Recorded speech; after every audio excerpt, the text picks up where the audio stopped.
Góðan daginn, kæru vinir og velkomnir. Við ætlum að rifja svo lítið upp af æskunni og kannski höggva í sama knérun þannig séð. Þetta tengist auðvitað allt saman við allt annað sem maður gerði og þetta var svona eitt grautur og maður að toga einhver efni úr þessum graut og reyna svona að gera honum því einhverju skil.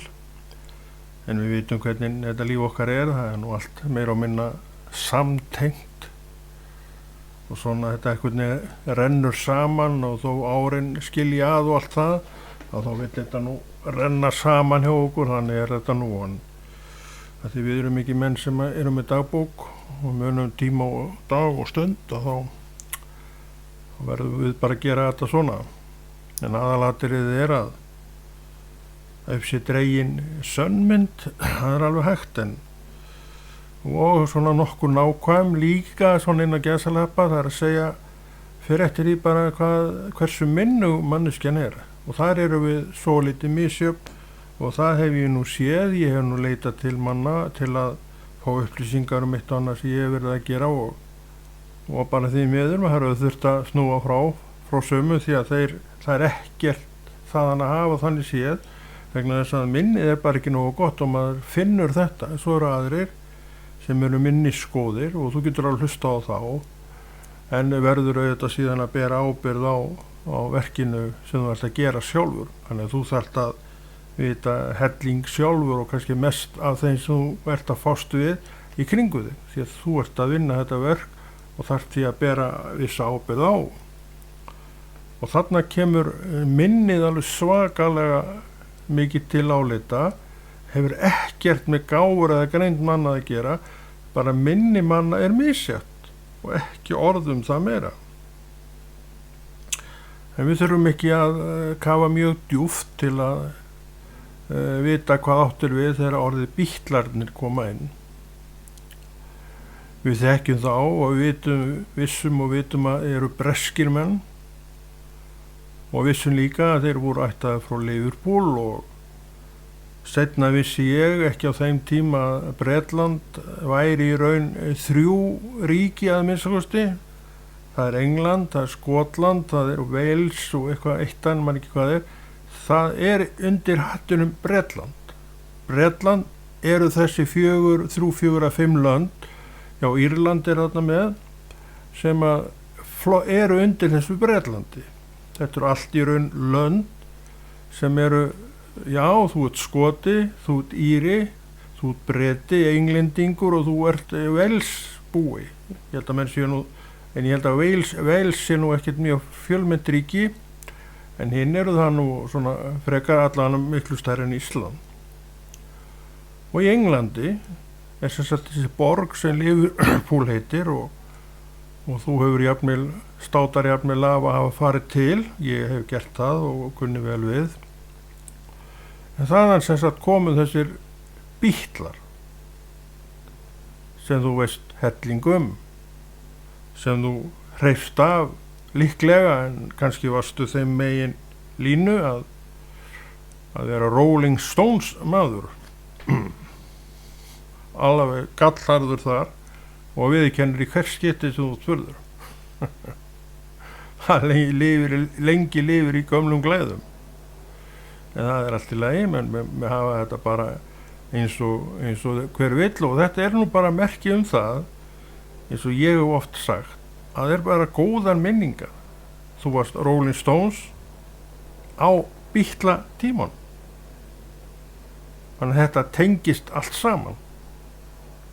Við munum eftir Rolling Stones að því þeir voru sagðir keppa við Bítlana hattdegli vinsaldir og við fylgdustu með býtum við, nú voru þeir konir hættulega nálætnaðar, nú voru við að gera eitthvað en við gátum með þetta ekkert gert og við bara trúðum á okkar menn og hinnir voru opbóðslega glaðir þegar Rolling Stones fór og urðu einhvern tímann vinsæll eitthvað, það var nú bara einhverja vikur eitthvað svona, það skiptir ekki máli en vegna þess að þetta var allt saman uppi á svipuðum tíma.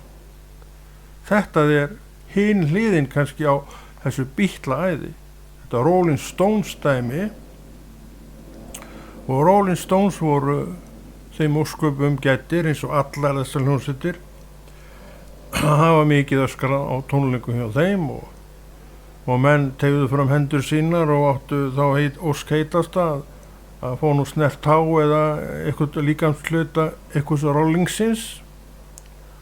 Og þetta var líka saga annara svokallara Beatla-hljómsveita sem voru til að mynda Kings, þeir komu nú hingað 2-3, Hollis sem komu hérna líka nokkur sinnum, Herman Hermins, Dave Clark 5 og allar þessar hljómsveitir að þar vöktu allstaðar sömu viðbrögð á tónleikum hjá þeim og Beatlarnir gerðu. Þannig að Beatlarnir voru ekki þannig séð algjört einsdæmi en þeir voru mest áberandi allar þessara hljómsveita. Já, það held ég að við séum alveg sammála Betri, verri, er bara spurning en mér fannst Beatlarnir alltaf bestir vegna þess að einhvern veginn þeir höfðu þessi áhrif á mann sem krakki. Maður bara sá Beatlana. Og þarna voru aðrir spekingar eins og Moody Blues, við vissum að þeim, ég fannst þeir ekkert skemmtileg, það var ekkert til löngu seinna. Pink Floyd, nei takk, það var ekkert það að ræða, en þeir eru líka seinna miklu uppáhaldi hjá manni og svo framvegis. En þetta var allt í gangi á þessum árum, heilmikið að vera. Þannig þetta var svona skemmtileg tímabil og þetta svona lukkunar pamfílar við sem að vorum þarna upp á þessum tíma en við vorum náttúrulega bara upp á þessum tíma og reyðum engu það. Það gerðist bara eftir að við komum inn í heiminn. En ég heyrði stundum menn tala það sem að síðar eru alveg ægilegir Beatla-áhugamenn en eru eftir að þeir eru hættir og fættir á þeim tíma að það allt saman gengið en lifir þetta bara í minningunum og í tónlistin og í plötunum og öllu því myndunum og myndböndunum og því öllu saman. Ég man eftir því að hafa nokkur sem sagt mig, ég hefði viljað vera uppi á þessum tíma. Ég svona saknaði stoltið og öfundi ykkur stoltið sem að voruð uppi á þessum tíma. En það er náttúrulega ekki til neitt að öfundast út af því að við vorum bara þá, en þeir ekki. Svona nú bara þetta blessaða lífa, við erum ekki uppi á öllum tímum. En hvert tímabil hefur alveg sína sérgá og sín svona sérlegheit, ef svo má segja. Hvað merkilegast af þessu öllu, það bara spurning. Mér sjálfum finnst mitt líf vera mjög merkilegt. Ég ekki einn af þeim sem að lemja mig í hausinn og segja ég vildi ég hefði gert þetta betur og svo framvegis. Örugglega gæti maður þeim að vildi það, en til hvers? Það er miklu meira skynsamlegt að reyna að læra af því sem maður reyndi sem var ekki gott. Og það hef ég nú reyndar, þá leið hef ég farið en þú. Hefur þú gert það? Ég veit það ekki, þú svaraði því. En ég hef gert það. Hvað áður voru var það mig ekkert sagði Páll Postuli við ykkur tíma þegar hann var að ræða þessi mál og Páll Postuli hafði nú ástæði til að segja það því hann var bara óbermi Páll Postuli áður en hann var kristinn. Þetta var bara morðingi. Hann drap kristna menn fram og tilbaka og hann viðurkenni það. Það er nú eitt af því sem við lærum til þess að verða betri menn, það er að viðurkenna það sem við gerðum. Hann var þessi maður sem viðurkenndi þetta, þess vegna sagði þetta, hvað þeir áður voru var það mig ekki Hann vissi hvað hafði gerst fyrir sig þegar hann frelsaðist og ég veit hvað gerist við mér þegar ég frelsaðist, hvað ég áður var, bara mig var það ekki það. Ef þú vilt eitthvað vera þar þá bara vertu þar, en ég er ekki þar, ég farið að það. Hér er ég að lofa lifandi Guð og nú er ég að tala Beatlana sem voru svona hinn hliðin á mínu lífi og ég er enn á vissan hátt. Og það allt saman komst í endun í lífdaga þegar ég fór aftur á stað eða fór eiginlega af stað, ég hafði nú svo sem ekkert verið mikið að velta þessu fyrir mér. Eins og ég hef stundu sagt að þá gerðist það þegar hálföld var liðin frá því að Beatlarnir fóru fyrst til Bandaríkjanna. Og þá ákvað ég að kafa ofan í það mál og ég ákvað strax hvernig ég myndi gera það. Ég ætlaði að gera það með þeim hætti að ég ætlaði að finna blöð, tímarit og allt sem ég fyndi það, hvernig var skrifað þetta á þeim tíma. Ég ætlaði að ná því fram. Ég vildi ekki taka eftir og skrifuð dæmi, ég vildi bara fá áhrifin, hughrifin eins og þau voru, og ég gerði það og hélt mér við þá leið þegar ég var að gera þetta dæmi og ætlaði svo bara, ok, þetta góð, flott dæmi og nú ætlaði ég bara að stoppa þetta og gera eitthvað annað, halda áfram að skrifa sjóvarsögur, en hitt fylgdi mér í nokkur ár og eftir, allmörg ár og eftir, og ég ennþá að gera þetta sem ég var að gera þá, en þetta vaknaði allt upp þá, og fyrst og fremst vaknaði það vegna þess að ég sá hversu rosalega stórt þetta Bítladæmi var. Allt í einu rifjaðist það upp fyrir mér og ég segi, það er bara allur heimurinn undir, og þá sá ég stærðina. Og þetta er rétt, þeir tóku allan heim, náðu öllum heiminn, tóku ekki heiminn, þeir bara fengan, og heimurinn er stærri heldur en ég og þú. Hann er nú aldrei svo litið stærri heldur en það, en þetta voru Bítlarnir. Og við skulum bara halda áfram að pæla í þessu. Það voru lög eins og Penny Lane, mannst þetta því, og Penny Lane, það var ekki fyrir löngu setna, mörgum árum setna, sem að ég áttaði vissi. Maður náttúrulega heyrði þetta lag, Penny Lane, og sönga, raulaði það með eða flautu. Og svo allt í einu sá ég að þetta var gata í Liverpool, það hafði ég ekki hugmynd um. Þetta var bara eitt söngurinn frá Bítlunum, Penny Lane. Og eins og All You Need Is Love er eitt söngurinn, A Hardest Night er eitt söngurinn, For Sale, og svo framvegis, það var ekki lag sem hétt For Sale, það var það bara plata, það skiptir ekki máli. En þetta er allt nöfn sem að voru þarna, en Penny Lane er gata sem búið er við, sem fólk gengur bílar aka enn þann dag í dag. Og á þessum götum hlupu Paul McCartney, George Harrison, Ringo Starr og John Lennon sem krakkar og börn. Og Paul McCartney gerir þetta lag sem kemur út 67 á lítilli plötu. Ég held að þetta lag sé ekki að er á plötunni sem hingað til hefur verið talin besta plata þeirra, hún kom út 67. Ég bara man það ekki, maður er svo sem ekkert með lagalistan í hausnum. En ég vissi ekki að þetta væri einhver gata. Þetta fyrir mér var þetta bara nafn á söng frá Bítlunum. Það var sama sem skeiði með hitlagi fallega, Strawberry Field Forever, það er John Lennon sem syngur það. En í stílnum er þetta Lennon McCartney. Það var nú svolítið sniðugt hjá þeim þegar þeir fóru þá leið, og þeir gerðu það bara strax að ákveða að þeir varu báðir höfundar á öllum lögum. Því að þeir hafa nú líklega vitað það að höfundar fengu til sín ákveðin hlut sem höfundar, og þeir hafa vilja bara jafna út hlutnum, en á þess að þeir hafi líklega gert sig grein fyrir því að þetta er ákveð hverslags óskaplegt veldi Bítlarnir urðu, en þeir urðu alveg rosalegt veldi.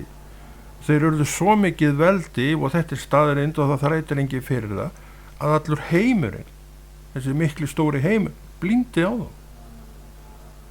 Og það var til það mannsbarn í öllum heiminum sem þekkti ekki þessa fjórmenninga, John, Paul, Georg og Ringo. Þannig var það nú. Og enn í dag vekja þeir athygli, og það er alltaf ef þeir eru á ferðinni svona opinberlega, þá mætir alltaf grúi manna, og alltaf þegar allan Paul McCartney kemur, hann er svo sniðugur af Paul McCartney, að hann hefur alltaf, lætur fólki alltaf sjá að hann hefur áhuga fyrir því, það er ekki allir þannig. Og þegar hann er að koma í sínu glæsi bíl, þá dregur hann niður rúðuna og veifar liðinu og þá kemur alltaf upp þessi viðbröð að það heyrast hróp. Yes, Paul McCartney maður, gefðu mér eiginhandar á reyn, eldgamall skallanna, eins og ég. En hérna, þetta má nú eiga og þetta finnst mér svolítið vænt og þetta segir mér það að eins og ég hef alltaf haldið þá held ég að Paul McCartney sé nú bara ágæti strengur. Ég hef alltaf verið þeirra skoðana.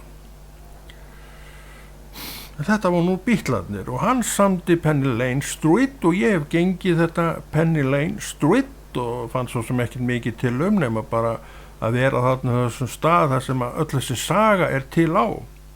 Á Penny Lane var til að mynda gert myndband og þú sjálfsagt mannst eftir þessu myndbandi, þeir eru ríðandi þarnum og miklum breskum hestum, svakalega stórum, að þessar hestar stórir, ég hef ekki nokkulega að komast upp á þetta. Þurfa ekki að stiga þeir til að fara upp á þetta. Svo kallar eins og ég þyrfti sennilega að stiga. Kannski þyrfti ég líka að stiga til að komast upp á íslenskan hest, ég hugsa það nú. En þarna var sér tekin mynd á þessu Penny Lane Street og ég gekk þetta Penny Lane Street í febrúarmánuði, í fínu veðri, alveg svoleiðis eins og besta vorveður á Íslandi og allt saman að fara í gang og ég veit reyndar ekki hvenær vorið byrjar þarna en mér fannst nú að þetta væri færið af stað, getur vel verið að kólna þarna aftur eftir ég fór, ég veit það bara ekki, þetta skiptir það einhver máli. Bretland þarna ennþá þó ég hef farið. En ég er nú ennþá að gæla við þó hugmynd að fara þarna aftur og klára dæmi mitt og ég ætlaði nú alltaf að fara yfir til London og taka mynd af gangstéttinni og ganga þar yfir sjálfur og fá eitthvað til þess að taka mynd af feitakallinu, fara yfir og hafði örugglega eitthvað verið til í það. Bítlavinirnir voru nú svo yndislegir að þeir hlaupu bara til ef eitthvað svona þurfti. En sem sagt, Strawberry Field Forever, Strawberry Field Forever, mjög fallegt lag. Og hitt það líka, þetta eru svona glæsilegi punktar sem við eigum og erum að hlusta og höfum alltaf jafn gaman að. Eins og einhver sagði, þetta er alveg merkilegt með þess að Bítlalögum að maður verðist aldrei fór leið á þessu. Þetta er alltaf eins og nýtt og maður sé að heyra þetta í fyrsta skiptið. Þetta gerir ekki hver sem er. En þeir gerðu þetta. Bítlarnir. Og við vorum áðan að tala Rolling Stones og Bítlana. Rolling Stones, bæði í kringu þá, var til vegna þess að Bítlarnir voru komnir. Þeir voru uppsprettan að þessu öllu og hvort sem að hljómsveitin hét Hollis, Kings, Dave Clark 5, Herman Hermits eða hvað þetta var. Þetta var allt til vegna þess að hinni voru búin að hita þetta allt upp. Með nærveru sinni, þeir bjöggu náttúrulega ekki til, fólki bara tók þetta og bjóð þetta til sjálf. En það er Strawberry Field Forever og það var sama með það.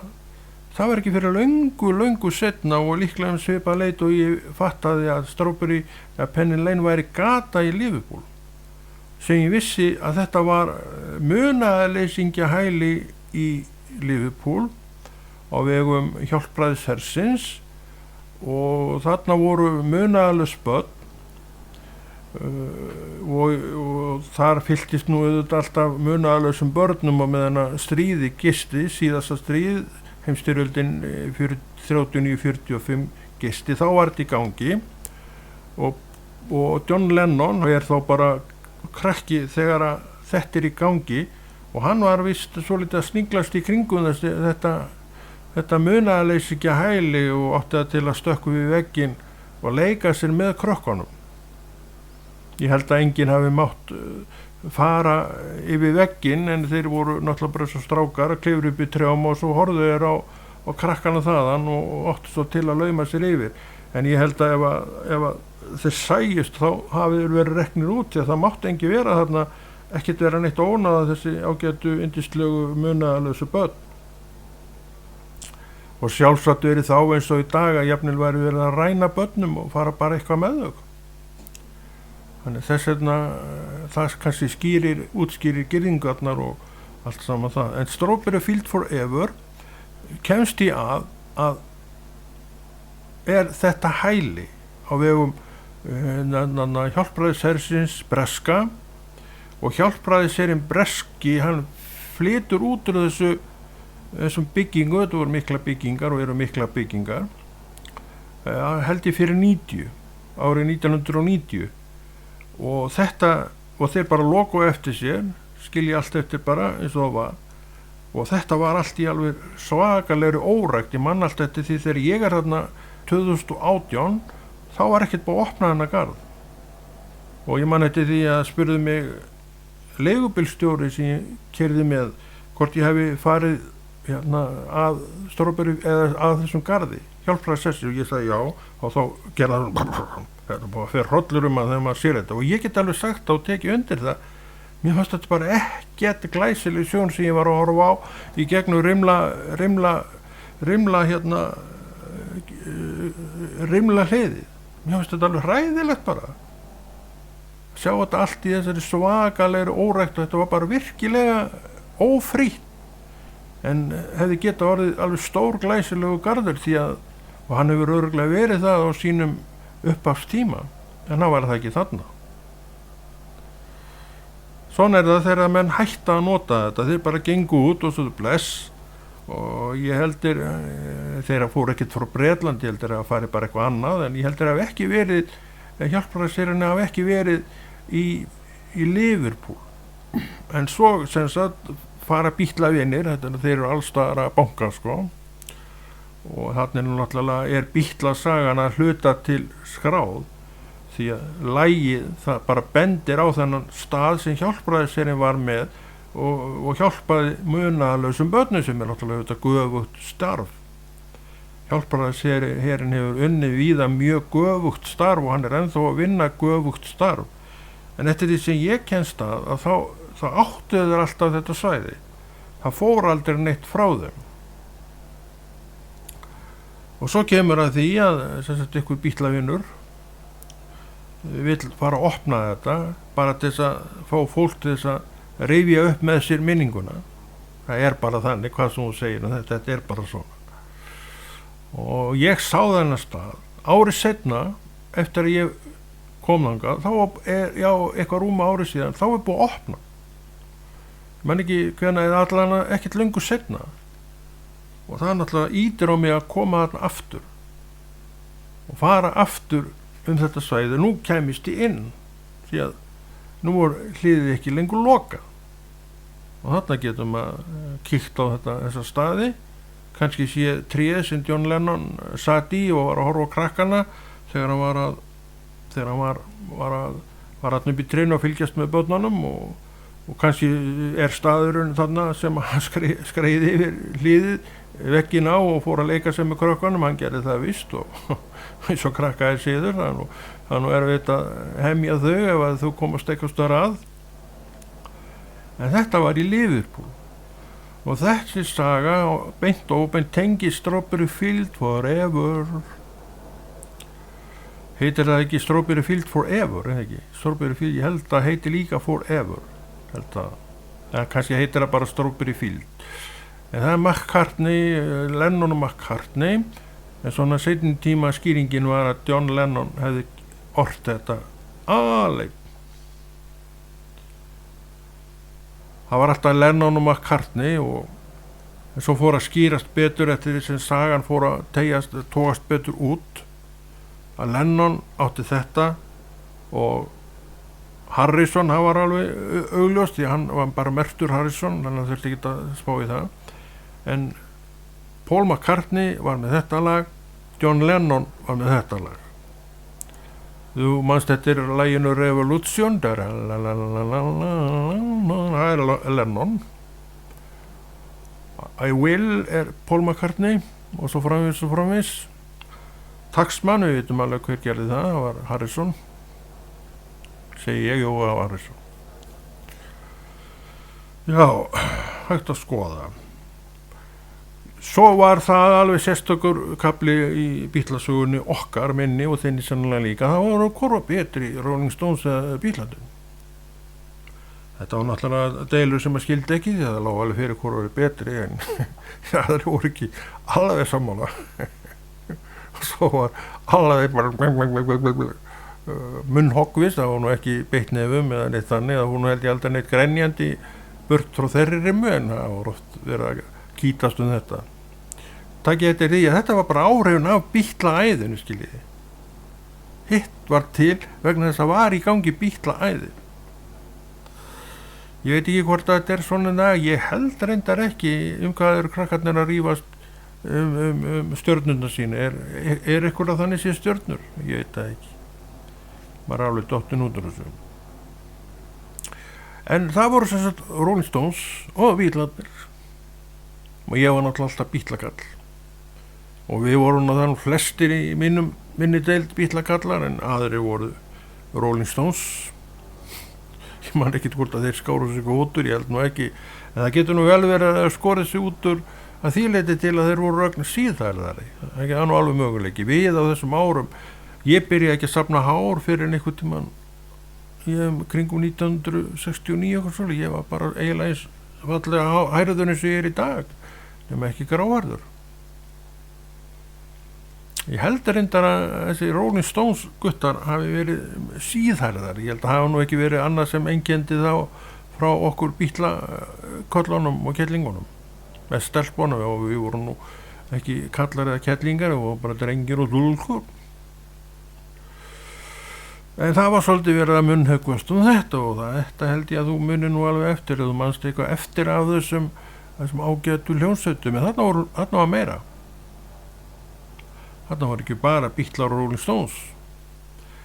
Við munum eftir öllum þessum hljómsveitum og hlustuðum helling á allar þessar hljómsveitir, eins og til dæmis Hollis, hún var nú eina af uppáhalds hljómsveitunum mínum, ég bara bakka ekkert með það. Stopp, stýri maður, sungu við. Ég vil ekki segja restina, það var svo ógeðslegt. Það var Hollis og það var The Kings. Þeir voru fínir og ég hlusta oft á Kings í dag og reyndar hlusta ég ofta á allar þessar hljómsveitir og ég hef alltaf haft gaman að þeim.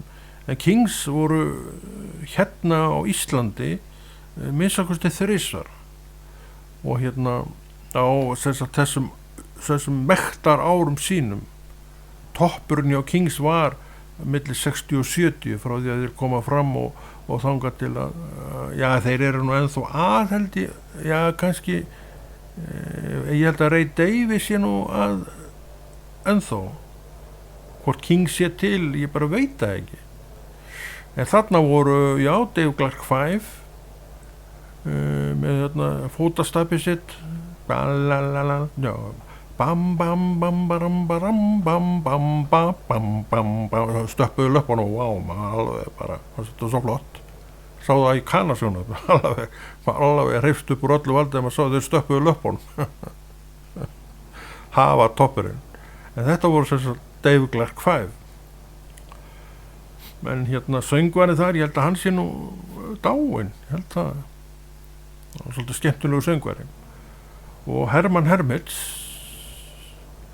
söngvari þar, hann ennþá, ég veit ekki hvort hann að syngja ennþá, en hann allavega sprækur, flottur kall og oft stundum á Facebookinu að tala við fólkið og það muna margir eftir honum. En Hermann Hermits var mjög vinsælt band. Við heldum alltaf að Hermann Hermits, að söngvari héti Hermann Hermits, en ég veit ekki alveg hvaðan þetta nafn hvort að held reyndar að enginn í hljómsveitinni hafi heitað Hermann Hermits, en hún einhvern veginn, þetta nafn var til, þetta virðist nú vera nafn á manni, en þó getur það vel verið að það sé ekki. Mrs. Brown, þetta Mrs. Brown, you got a lonely daughter, það Hermann Hermits. Svo var Zombies, þetta voru all hljómsveitir sem voru flottar hljómsveitir og maður var að hlusta á. Og hérna, ég man ekki með Zombies einhverjum lögum, en þeir eiga mörg flott lög. Og þetta allt saman á þessum Bítlaæðis tímum og alls þar það sem þessar hljómsveitir sem við erum að nefna komið fram, þar voru svona Bítlalæti. Af því að Bítlaæðið var til og það var í gangi, það var uppi, það var ekki búið. Og það voru Zombies, The Loving Spoonful, Daydream, bam baram bara Daydream, maður stætti því, ég man ekki textan. og þetta lag setur mig alltaf í rútuna því ég var að fara í sveitina. Ég er alltaf að vitna það og það rennur upp fyrir mér í hvert einasta skipti sem að þetta lag er spilað, hvort ég spilaði í huganum eða raulaða með munninum, að þá færir það mig alltaf inn í rútuna og ég sé regndropana leka niður rúðuna. Það er merkilegt. Spónfúl, ég held að þeir séu löngu hættir og ég held það sé alveg pottið mál. Hvað var það af þeim? Ég bara hef ekki hugmyndum. Já. En það var nú samt með þessi bönd sem vorum að nefna og fyrir utan Beatles og Rolling Stones, það var aldrei deilt það hver væri bestur þar. Þegar var verið að rífast Beatles og Rolling Stones, þá voru það bara Beatles og Rolling Stones, punktur og eftir. Hinir voru bara þetta með og við vorum sammála að þetta var bara flotta hljómsveitir. En auðvitað voru við líka Rolling Stonesarar og þannig að þeir áttu mörg flott lög sem að við vorum alveg sérstaklega hrifnir af og allt saman það. En þessi töpund sem þetta var endalaust þrætt og ég held reyndar að þetta hafi ekki gilt bara fyrir hér á Íslandi. Ég held að þetta hafi bara verið svona bara almennt, þetta var bara almennt regla sem við vorum að gera hér. Það var ekkert sér íslenskt fyrirbrigði. Við vorum bara með í öllum þessar ringiðu, já þessari vitleysu kannski getum við sagt, en með í þessu, svona var þetta út allt, hvar sem það var svona. Á Íslandinu góða, það er gott Ísland.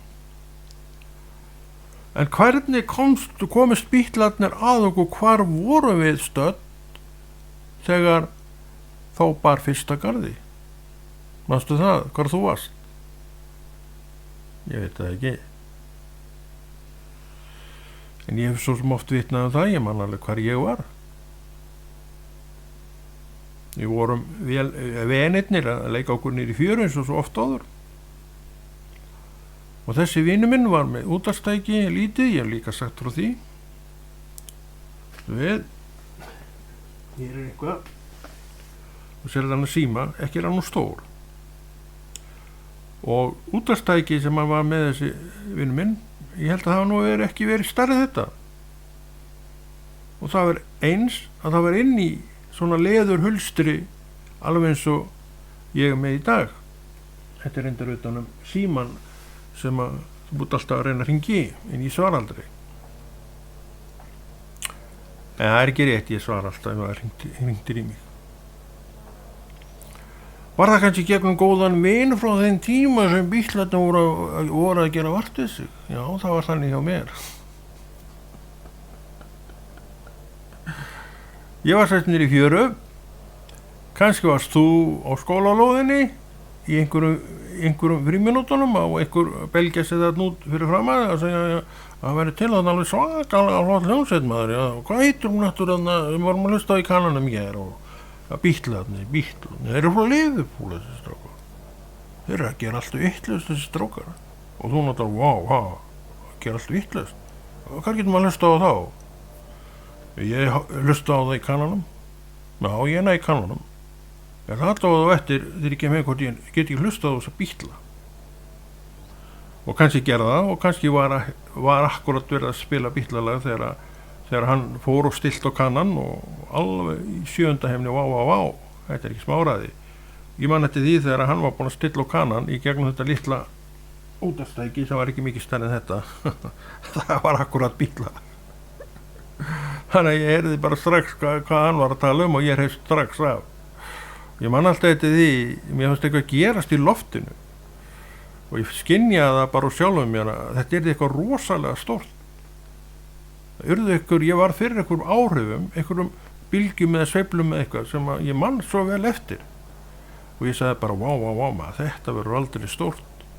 Ég veit ekki hvort það vakti eitthvað spenning hjá mér umfram það sem að skeiði þegar ég var að hlusta en það getur vel verið en svona er þetta að hafa áhrif á mann og mann ég er ekkert að segja neitt hvað þetta var, ég veit ekkert mér var það í raun ekkert það, svo líka var þetta að fara aðra leiðir það var þáttur í útvarpinu sem heitir Lögin við vinnuna. Eða þú varst á mínum aldri þá manst alveg örugglega eftir honum, því þessir þættir í útvarpinu, því að útvarpið var bara eitt, þú hlustaðir ekkert á neitt nema útvarpið, ríkisútvarpið eða Kanan, og Kanin var þarna með, sumir hlustuðu eða stiltu bara hann á veifið á Kanan, ég held að hafa nú verið þá, og Anna líka, að það voru bara yfirleitt eitt, það var bara eitt tæki á heimili. Sumir áttu þessi tæki sem þú gast bara stungið í vasan, en það var ekkert algeng. Þannig þetta var ekkert í hvers manns vasa, eins og þú ert með símaðinn, bara allir eru með sinn síma og það geta menn hlustað á allt sem þeir vilja hlusta. Það var ekkert þá minni við þeim hætti. En þá var þetta að gera margt til þess að komast að ýmsu, til dæmis að blöðin voru náttúrulega alltaf að skrifa, en við voru þeir að skrifa músík og það kom inn á milli eitthvað þessa hljómsveit og strákar sem heita The Beatles. En þau þurftu ekkert að spyrja mömmu og pappa. Já, þau vissi ekkert Beatlarnir, já. Pabbi, veist þú nokkuð þessa Beatla? Pabbi, nei, það hristi bara hausinn. Og svo sneru þau sér að mér sem var að spyrja og leita frétta, hvað áttu við? Hver eru þessi Beatla? Og komið að drengnum að reyna að svara, hann vissi náttúrulega ekki neitt, hann var að leita upplýsingar. Þannig að við komum enn og aftur á tómum kofana þegar koma pöppum okkur og mömmum. Pappi manns og mammar, sagði maður bara og risti auðvitað. Þetta ekkert í þessu liði. En það var heilmikið vit í þeim, ég get að lofa okkur því. En hvernig sem það var, að þá var þetta nú svona. Einhvers staðar fréttu þetta og ég núna hálfur öld og meira síðan að tala þetta vegna þess að Beatlarnir voru nú bara partur af manni. Hafa alltaf verið. Og náttúrulega stór skemmtur, þú sér það. Þetta sé bara ágætlega hress. En hvað það, hvernig sem að þú ágreiðir þetta mál, þú gerir þetta eins og þú vilt, en þá líklega finnst mér ekkert ótrúleg ef grann til að skoðað að þú myndir þessi tíma þegar að til Bíndalstjón, Paul, Georg og Ringo urðu hlutskiptið til það næsta víst að þú varst aldrei samur eftir. Svona innan gæsalva, samur eftir. Þú allavega fékkst þarna eitthvað til þín sem að fylgdi þér. En þú voru líka aðdúa það að þú fékkst ýmislegt annað til þín sem bara fylgdi þér, var með þér. Og þú svona mótaðist af vegna þess að þú varst að gera bara það sem að krakkar gera. Þau taka ýmislegt til og svo mótastu af því. Ef þú heldur og ætlast til þess að ég sem er þarna uppi á þessum tíma, á þessum blóma tíma, hafi ekki mótast að því, þá ert þú bara eitthvað hérna, sko. Ekki tala með á nótum. Þetta mótast bara af svona stórum atburðum. Og þú átt örugglega einhverja stóra atburði sem að tengjast einhver alveg sérstök og það auðvitað mótar. Hvað er það? Það getur hafa verið eitthvað allt annað en þetta. Ég veit í dag til að mynda eru knattspyrnumenn mjög áhugaverðir fyrir marga og þeir svona setja sig inn í þetta alveg frá að til lög og það er enginn maður að segja mér en að einhverju leiti þá mótist þér af. En þetta var nú svona mitt innlegin í kannski æskumyndina. Ég var að fara aðeins yfir Bítlana, hef svo sem gert það áður og held því alveg örugglega áfram. Og þegar að maður er að tala á þessum nótum, fer ekki hjá því að maður dragi upp svona þessi stóru atvik. Eins og vorum að tala í upphafi, að þá er ég ekki manneskjan sem að hélt dagbók og er í raun að byggja þetta bara á því sem ég mann. og mann náttúrulega hefur lesið til þetta sem hjálpa manni að muna, og þannig þetta búið til, og það fullt af atvikum sem maður mann ekkert, en voru alveg þessi verði að vekja athygli á í svona þætti, og ef Guð vill þá náttúrulega bara rifjar hann þetta upp með mér, og þá skal ég bara koma það fram.